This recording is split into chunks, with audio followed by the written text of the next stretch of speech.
Hello and welcome. In this guide, we're going to break down everything, and I mean everything, you need to know to plan a smooth, successful, and spiritually fulfilling Char Dham Yatra for 2026. So, let's get right into it. So, is this the year? Are you thinking about embarking on this incredible pilgrimage? It's a journey of a lifetime for sure, but man, the planning can feel, well, a little overwhelming, right? Where do you even begin? Don't you worry, because we've got you covered. We've taken all the essential info and boiled it down into this super quick guide. Seriously, in the next 5 minutes, you're going to have a crystal clear roadmap for your entire yatra. Okay, first things first. For anyone who might be new to this, let's do a super quick recap of what the Char Dham Yatra is all about. So, what we're talking about here is a sacred circuit of 4 ancient, absolutely breathtaking temples. They're nestled way up high in the Himalayas of Uttarakhand. Your journey is going to start from the base camp, which is usually Haridwar or Rishikesh, and from there it'll take you to Yamunotri, Gangotri, Kedarnath, and then finally Badrinath. Now for the really critical first steps, picking the right time to go and getting yourself registered. Honestly, getting this part right is absolutely essential for a stress-free journey. Okay, timing is everything. You've basically got 3 windows. First, April to June. The weather's nice, but you will be dealing with massive, and I mean massive crowds. Then there's July to September, the monsoon season. Just don't do it. The risk of landslides is way too high. But here's the sweet spot, September to November. Yes, it's going to be cold. We're talking 0 degrees Celsius. But the crowds are gone, which means you get a truly peaceful, profound darshan at the temples. It's the best time, hands down. Next up, registration. You've got 2 choices, but one is clearly better. You can, and you absolutely should, register online in advance. It saves you from standing in queues for hours, and you'll have peace of mind. Your other option is to try your luck offline in Haridwar, but you're risking the daily quotas being full. That could literally derail your whole schedule. So the takeaway here is simple.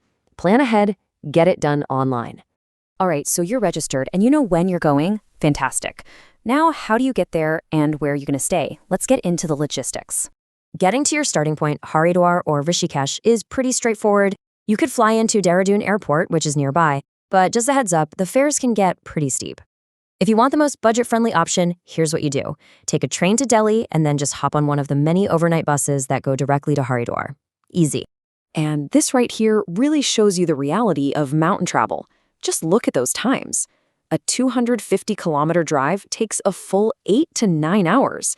You might be wondering why. Well, it's because you're on these narrow, winding Ghat roads. Speed just isn't an option. So you have to remember each leg of the journey, from one temple to the next, is basically a full day of travel. Okay, listen up, because this is a super important tip for booking your stay. Unfortunately, there are a lot of online booking scams out there. You could pay for a hotel room that doesn't even exist. So to be safe, book your accommodation only through the official government-run Garhwal Madal Vikas Nigam website. That's GMVN. It's the only way to be sure it's reliable and secure. We're almost there, but packing for the Himalayas isn't like packing for a beach vacation. It's kind of like a science. Let's make sure you've got the right gear to stay safe and comfortable. You've got to think in layers. It's simple. A basic cotton t-shirt is your base. A warm fleece jacket is your mid-layer. And this is the crucial part, a proper, insulated, 0-degree jacket for your outer layer. Let me be really clear about this. Your normal city sweaters are not going to cut it. It gets to sub-zero temperatures up there, especially at night. And here are the other things you absolutely must have. A rain jacket. The weather can change in an instant. Gloves, a muffler, and a cap for the cold. Good trekking shoes are non-negotiable, especially for that 16-kilometer trek to Kedarnath. Also throw in a torchlight, any personal medicines you need, bring extra, and plenty of cash.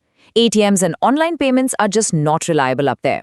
And a final pro tip, less luggage equals more comfort on those long road journeys.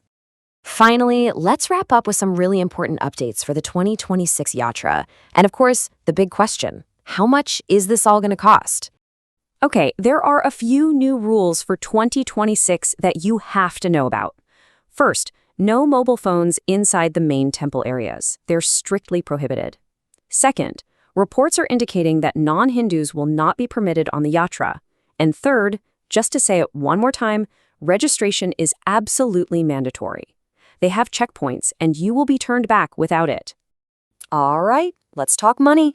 So what's the damage?